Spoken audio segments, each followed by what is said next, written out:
네, 저는 글 쓰는 일을 하는 은유라고 합니다. 제가 쓰는 글은 인터뷰, 칼럼, 르포 같은 논픽션을 쓰고 있습니다.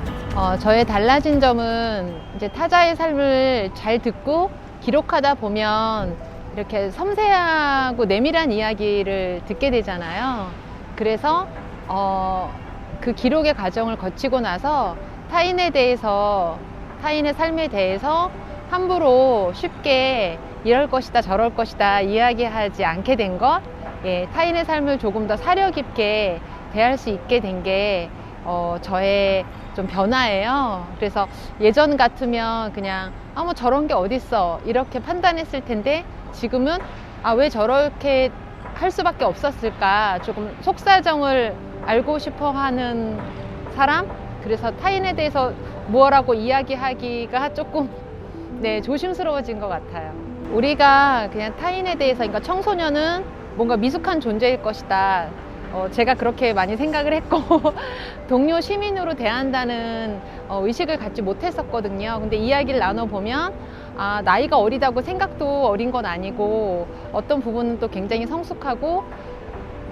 되게 배울 만한 점도 많고 똑같은 거예요. 우리 어른도 그렇잖아요. 나이 먹었다고 다 인격이 고르게 균형 잡힌 건 아니고, 그래서 그런 제 편견을 버릴 수 있었는데, 그런 대상은 또 많은 것 같아요. 예를 들면 몸이 불편하면, 장애가 있으면 좀 불행할 것이다, 가난한 사람은 삶이 우울할 것이다, 여러 가지 가정이 화목하지 못할 것이다, 그런저런 저한테 편견이 있었는데, 사람의 사는 모습을 좀 들여다보면서 단편적이지만 않다. 네, 가난해서, 물론 가난하면 경제적인 여유가 없으니까 서로 각박해지고 불행의 요소가 많지만, 그것이 곧 가난이 곧 불행은 아니다. 그래서 우리가 뭔가를 한 가지 요소로 단순화시키는 게 가장 큰 오류 같아요, 타인의 삶을 대할 때. 그래서 그런 오류를 범하지 않고 있는 그대로 바라보고 동료 시민으로 관계 맺기 위해서는 섣부른 판단을 내리지 말아야 한다, 이런 생각을 하고, 노숙인 분들도 원래 노숙인으로 태어난 건 아니고 살다 보니 지금 그런 상태가 된 거잖아요. 그래서 쉽게 동정하지 않는 게 중요한 것 같아요. 그러니까 우리가 동정한다라는 것은 차별이 아닌 것처럼 느껴지지만, 동정과 연민은 결핍을 문제로 본다는 점에서 저는 그거 역시 차별이라고 보거든요. 마치 나는 그런 상태가 되지 않을 것처럼 전제하는 게 있잖아요. 그래서 그런 태도를 좀 갖지 않으려고 노력합니다. 저한테 힘들었던 인터뷰는 자기 표현이 좀 자유롭지 않은 분들, 예를 들면 말이 어눌할 수도 있고 좀 자기 생각을 구체화시켜서 말하는 게 훈련이 안 된 사람일 수도 있고, 예를 들면 청소년 아이들도 그냥 되게 단답형으로 말하는 경우가 많거든요. 그리고 좀 몸이 불편하신 어르신 같은 경우도 이제 발음이 부정확하고 그런 경우에 좀 힘들었던 것 같아요. 우리는 보통 인터뷰하고 기록한다 하면 그냥 정상적인 언어 표현이 굉장히 자유롭고 자기 표현이 훈련이 된 사람을 전제를 하는데, 그렇지 않은 사람들, 말이 느릴 수도 있고요. 소통하기에 제가, 그분들이 문제가 아니라 제가 너무 준비가 안 돼 있다는 생각을 많이 했어요. 내가 그만큼 의사소통이 자유롭지 못한 분들이랑 대화를 많이 안 해봤구나, 기다리는 것을 잘 못하는구나, 이런 걸 좀 알게 됐어요. 공감하려면 저는 자기 판단을 좀 내려놓는 거, 아까 이제 이야기한 거랑 비슷한데, 우리가 모든 걸 다 이해할 수 없잖아요. 이해하지 못해도 판단하지 않을 수는 있을 것 같아요. 그래서 저도 제가 모든 사람과 공감할 수 있다는 생각도 물론 못하고, 근데 이렇게 느끼려면은 잘 듣는 거?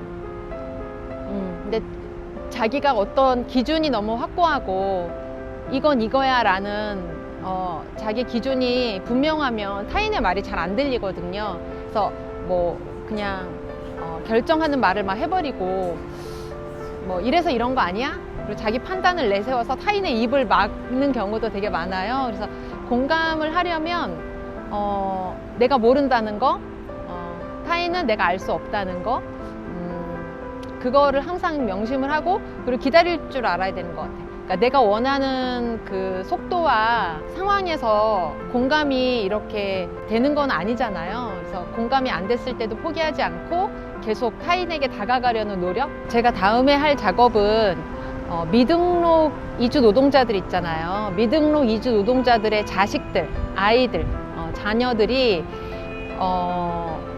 많이 있거든요. 지금 미등록이라 통계가 잡히진 않는데요.